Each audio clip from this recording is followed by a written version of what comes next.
شو التشكيل الانسب بعد 4 جولات ليلعب فيه المنتخب؟ ال11 الاساسيين انت بتشوفهم برايك بحكم شخص متابع ملم جدا بالامر؟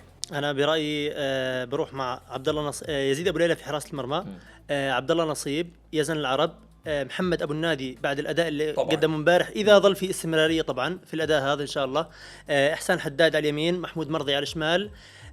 بروح مع 3 وسط، رجائي عايد، نزار رشدان، نور روابده، 2 في خط المقدمة، يزن، نعمات وموسى التعمري، حتى يكون في عندنا خط وسط وموسى ويزن من اللاعبين اللي منطلقوا بشكل سريع. انت شلت علي، وهو رايه. انا خليني لا بزبط، هذا رايه بس بدي رايك. بالاردن ممنوع عندنا رايك، بدي افوت انا خليني اوضح رايك. لا اوجه وجهه نظري. احنا كمنتخب عندنا يزن وموسى، صعب مراقبتهم، تحركاتهم جدا غير متوقعه. علي علوان لاعب مهاري بيفتح مساحات للاعبين الثانيين، بيساعد وجوده مع يزن وموسى على انه يفتح مساحات ليزن ولموسى. لكن وجود يزن وموسى التعمري في خط المقدمه وراهم 3 خط وسط، انا باعتقادي انه راح يصنع فارق كبير، تكسب معركه الوسط بالضبط. يعني ان شاء الله ما تمسك المنتخب انت في التصفيات.